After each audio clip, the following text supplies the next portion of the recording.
الحمدللہ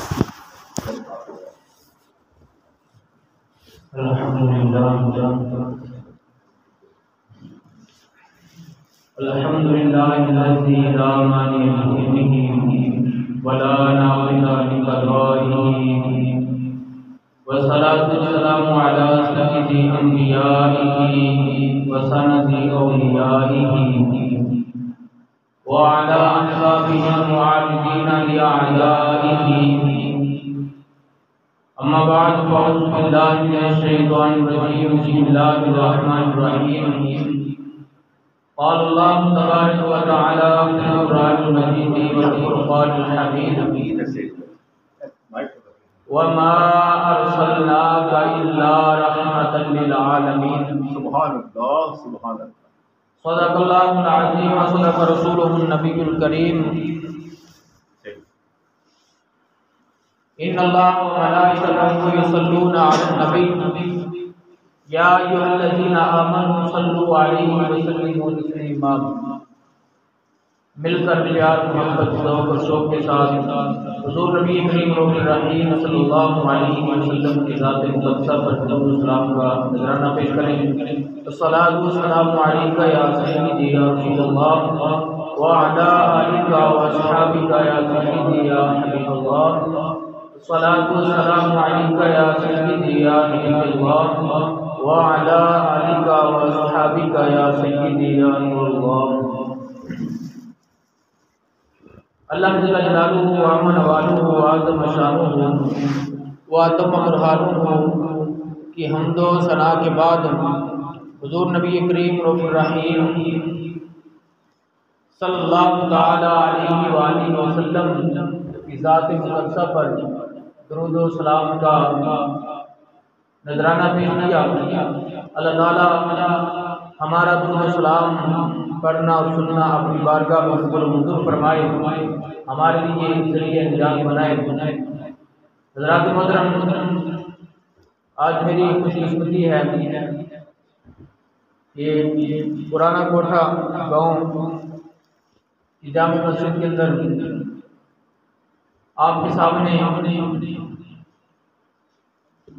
گفتگو کرنے کی سعادت حاصل کر رہا ہوں.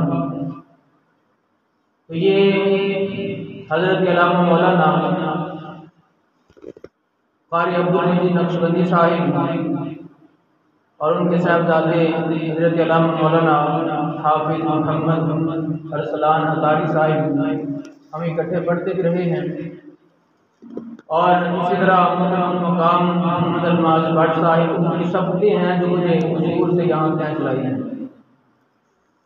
تو اللہ تبارک و تعالیٰ ان کی محبتوں اور شفقتوں کو ہمیشہ سلامت رکھے. اللہ تعالیٰ لمبی صحت والی زندگی عطا فرمائے. میری گفتگو کا موضوع ہے حضور نبی کریم صلی اللہ تعالی علیہ وآلہ وسلم تمام جہانوں کے لیے رحمت بن کر آئے ہیں، اور اس میں حضور کی آمد کا تذکرہ بھی ہو جائے گا اور حضور کی رحمت کا تذکرہ بھی ہو جائے گا، اور یہ بھی پتہ چل جائے گا کہ ہمیں حضور نبی کریم صلی اللہ تعالی علیہ وآلہ وسلم کی سیرت پر کس طرح عمل کرنے کی ضرورت ہے، اور ہم اللہ کے نبی کی سیرت سے کتنا دور ہیں اس کا بھی اندازہ ہو جائے گا. اللہ تبارک و تعالیٰ نے حضور کی آمد کا تذکرہ مختلف انداز سے قرآن پاک کے اندر فرمایا، جن میں سے ایک انداز یہ بھی ہے. اللہ تعالیٰ نے فرمایا وَمَا أَرْسَلْنَاكَ إِلَّا رَحْمَةً لِّلْعَالَمِينَ، ہم نے آپ کو تمام جہانوں کے لیے رحمت بنا کر بھیجا ہے. یعنی اللہ کے نبی تمام جہانوں کے لیے رحمت بن کر آئے ہیں. یہ اللہ کے نبی کی آمد اس کائنات کے اندر ہوئی تو کس انداز سے ہوئی؟ اللہ کے نبی رحمت بن کر آئے ہیں، اور اللہ کے نبی سارے جہانوں کے لیے رحمت ہے. عالم ارواح ہو یا عالم دنیا ہو یا اس کے بعد عالم برزخ یا عالم قیامت، عالم آخرت، جو بھی جہان ہو، سارے جہانوں کے لیے اللہ کے نبی رحمت ہیں۔ اللہ کے نبی عالم ارواح والوں کے لیے بھی رحمت ہیں، اللہ کے نبی عالم دنیا والوں کے لیے بھی رحمت ہیں، اللہ کے نبی عالم برزخ قبر والوں کے لیے بھی رحمت ہیں، اللہ کے نبی آخرت والوں کے لیے بھی رحمت ہیں، اللہ کے نبی انسانوں کے لیے بھی رحمت ہیں، اللہ کے نبی حیوانوں کے لیے بھی رحمت ہیں، اللہ کے نبی چرند پرند ہر چیز کے لیے رحمت ہے۔ اس لیے تو اللہ تبارک و تعالیٰ نے قرآن مجید فرقان حمید کے اندر فرمایا وَمَا أَرْسَلْنَاكَ إِلَّا رَحْمَةً لِلْعَالَمِينَ، اے محبوب ہم نے آپ کو کسی ایک دو چیزوں کے لیے نہیں، یا کسی ایک ملک شہر کے لیے نہیں، یا کسی ایک جہان کے لیے نہیں، بلکہ وَمَا أَرْسَلْنَاكَ إِلَّا رَحْمَةً لِلْعَالَمِينَ، ہم نے آپ کو تمام جہانوں کے لیے رحمت بنا کر بھیجا ہے۔ یہ اللہ کے نبی کی شان، اللہ کے نبی کی عظمت ہے۔ لیکن ہم نے یہاں پہ یہ بھی سمجھنا ہے کہ رحمت کا معنی کیا ہے، رحمت کا مطلب کیا ہے، اور اللہ کے نبی رحمت کیسے ہیں۔ یہ تو ہم سنتے ہیں اللہ کے نبی تمام جہانوں کے لیے رحمت ہیں، لیکن اس رحمت کا مفہوم اور مطلب بھی سمجھنا ہے۔ رحمت کا معنی ہے مہربان ہو جانا۔ اللہ کے نبی مہربان ہیں، اور کس پر مہربان ہیں؟ اللہ کے نبی اپنے دشمنوں پر بھی مہربان ہیں، اللہ کے نبی انسانوں پر مہربان ہیں، اللہ کے نبی جانوروں پر بھی مہربان ہیں۔ اللہ کے نبی کے رحمت کے واقعات اتنے زیادہ ہیں کہ آپ کی پوری زندگی ہی رحمت پر مشتمل ہے۔ اللہ کے نبی نے کس انداز سے مہربانی فرمائی، رحمت فرمائی، ساری زندگی آپ کی ساری سیرت یہ رحمت پر مشتمل ہے۔ اس لیے یہ موضوع کوئی اتنا چھوٹا موضوع نہیں ہے جو 10-15 منٹ کے اندر بیان ہو سکے، لیکن چند واقعات حضور کی رحمت کے آپ کے سامنے بیان کروں گا۔ اللہ تبارک و تعالی کس طرح رحمت ہے۔ حضرت زید بن ثعلبہ رضی اللہ تعالیٰ عنہ یہ بھی مسلمان نہیں ہوئے تھے، یہودیوں کے عالم تھے، اور کہتے ہیں میں یہودیوں کا کیونکہ عالم تھا، میں نے تورات پڑھی ہوئی تھی، میں نے پہلی کتابیں پڑھی ہوئی تھی، میں نے جب پہلی کتابیں پڑھی اس کے اندر اللہ کے آخری نبی کی سیرت کو بھی پڑھا، اللہ کے آخری نبی کی صفات اور نعت کو بھی پڑھا کہ اللہ کا آخری نبی کیسا ہوگا، اس کی سیرت کیسی ہوگی، اس کا بول چال کیسا ہوگا، اس کا رہن سہن کیسا ہوگا، اس کی شکل و صورت کیسی ہوگی۔ کہتے ہیں میں نے یہ ساری علامتیں اور نشانیاں میں نے تورات کے اندر پڑھی، اور جب میں نے اللہ کے نبی کا چہرہ دیکھا، میں چہرہ دیکھتے ہی پہچان گیا کہ جو میں نے علامتیں جس شخص کی پڑھی ہیں وہ ساری علامتیں اس نبی کے اندر موجود ہیں۔ کہتے میں پہچان گیا فوراً، لیکن کہتے میں نے 2 علامتوں کو آزمانا چاہتا تھا، اور ایک علامت یہ تھی کہ اللہ کے نبی کا حلم، آپ کی بردباری، آپ کی نرمی، یہ آپ کے غضب اور غصے سے بڑھ جاتی ہے۔ مطلب ایک طرف ایسا واقعہ کہ جو اللہ کے نبی کو غصہ دلانے والا ہے، اور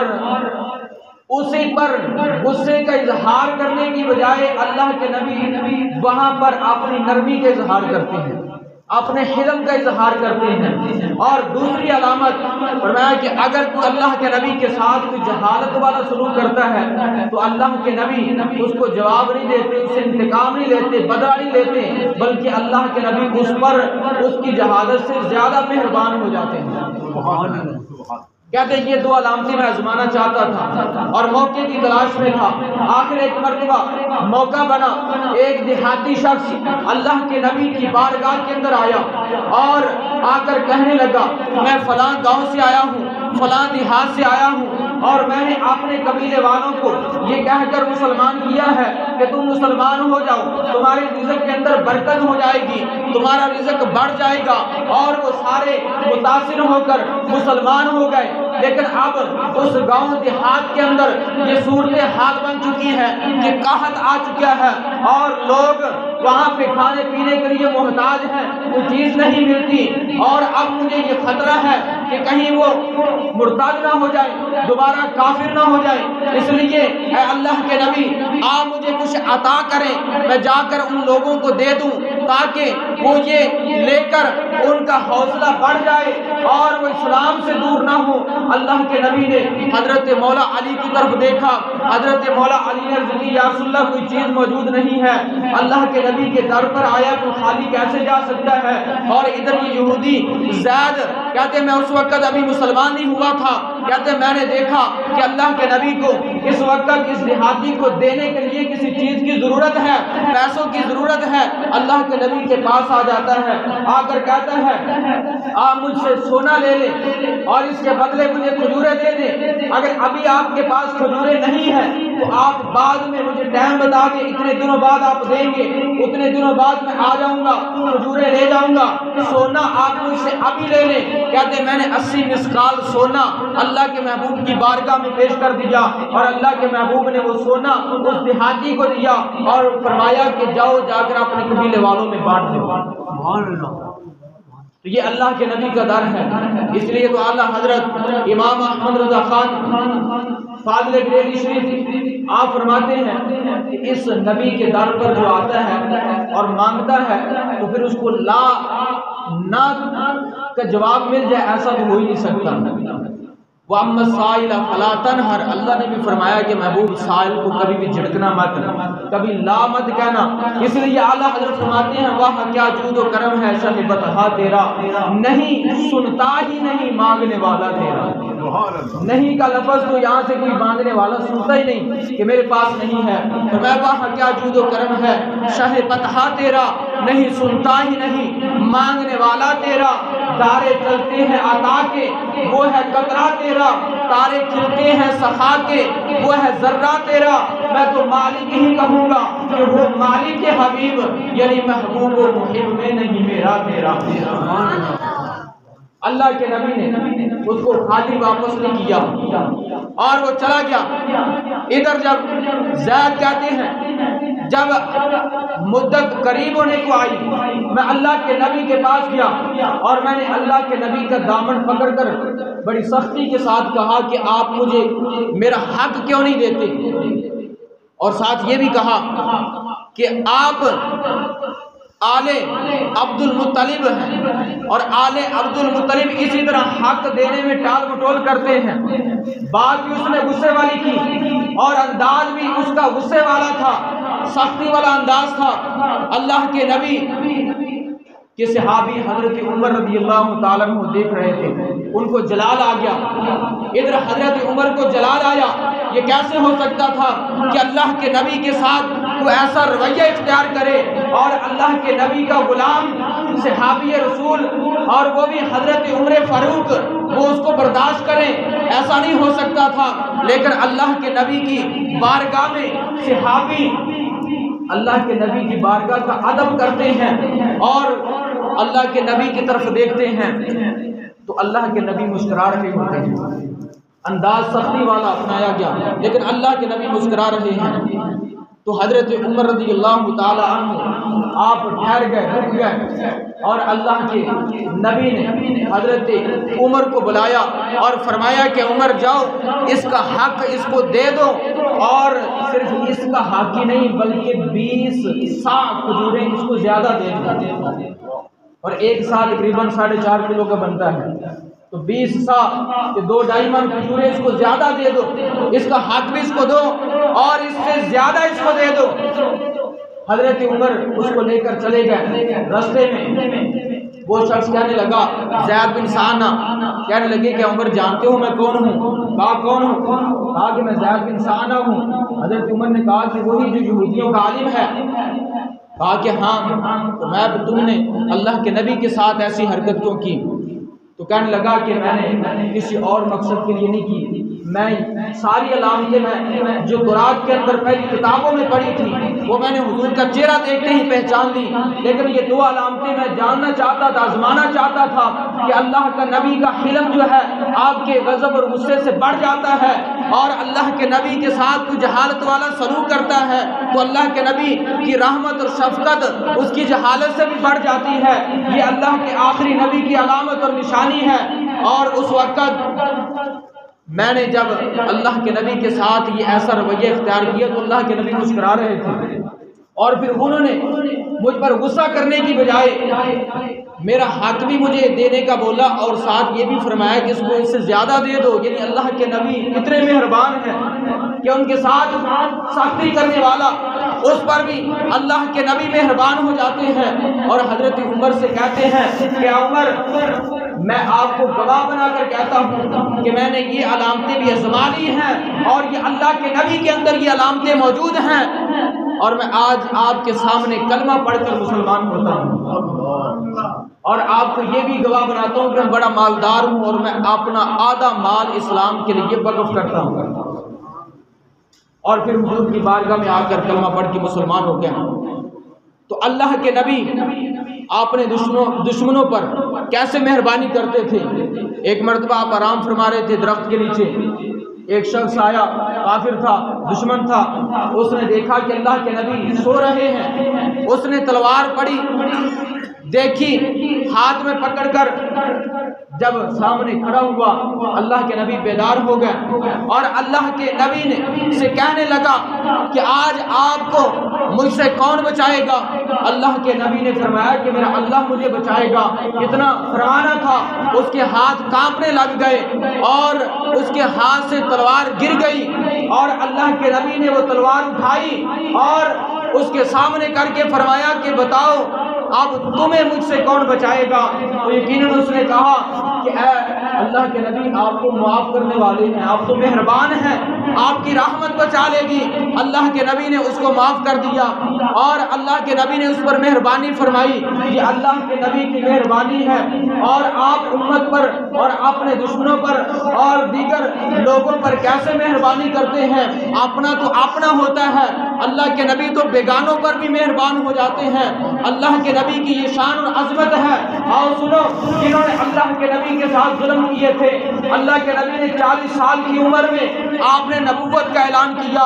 اور مکے کی سرزمین ہے، اللہ کے نبی نے اعلان کیا میں اللہ کا نبی ہوں، میں اللہ کا رسول ہوں، ایک خدا کو مانو، ایک خدا کی عبادت کرو، مجھے اللہ کا رسول مانو۔ یہ فرمانا تھا، مکے والے آپ کے دشمن بن گئے، جو اپنے تھے وہ بھی دشمن بن گئے، بیگانے بھی دشمن بن گئے، اللہ کے نبی کے ساتھ ظلم کرنا شروع کر دیا۔ اور کون کون سے ظلم کیے یہ ایک علیحدہ موضوع ہے، لیکن مکے کی سرزمین میں اعلان نبوت کے بعد اللہ کے نبی نے 13 سال گزارے، اور 13 سال کے اندر مکے والے آپ پر ظلم کرتے رہے، اور اتنے ظلم کیے کہ اللہ کے نبی کے جو ماننے والے تھے ان پر بھی ظلم کیے گئے، اور ان کو مکے سے نکلنے پر مجبور کر دیا گیا، اور حضور کے صحابہ ہجرت کر کے حبشہ کی طرف چلے گئے، اور اس کے بعد بھی ظلم نہیں رکا، مزید ظلم بڑھتا گیا۔ پھر اللہ کے نبی کے صحابہ ہجرت کر کے مدینہ میں چلے گئے، اور پھر بھی ظلم نہیں رکا۔ آخرکار اللہ کے نبی نے مکے کو چھوڑا اور مدینے چلے گئے۔ یہ مکے والوں کے اتنے ظلم تھے، اللہ کے نبی اگر طائف کے بازار میں تبلیغ کرنے کے لیے جاتے ہیں، اگر لوگوں کو اسلام کی دعوت دینے کے لیے جاتے ہیں، طائف کے بازار میں آپ کے پیچھے بچوں کو لگا دیا جاتا ہے، اور وہ بچے آپ کو پتھر مارتے ہیں، اللہ کے نبی کے جسم سے خون نکل نکل کر آپ کے جوتے مبارک خون سے بھر جاتے ہیں۔ اتنا ظلم کیا گیا، فرشتہ آپ کی بارگاہ میں آ جاتا ہے اور عرض کرتا ہے یا رسول اللہ آپ کے ساتھ ان لوگوں نے اتنا ظلم کیا ہے، آپ مجھے اجازت دیں، اشارہ کریں، میں ان کو نیست و نابود کر دیتا ہوں، ان کی بستیوں کو الٹ دیتا ہوں۔ اللہ کے نبی نے فرمایا نہیں، میری وجہ سے ان پر کوئی تکلیف نہیں آنی چاہیے، ان پر عذاب نہیں آنا چاہیے، میری وجہ سے ان کو دکھ نہیں پہنچنا چاہیے۔ میں آج ان کے لیے بدلہ اور انتقام نہیں لیتا، بلکہ میں ان کے لیے آج بھی یہ دعا کرتا ہوں کہ اللہ ان کو ہدایت عطا فرمائے۔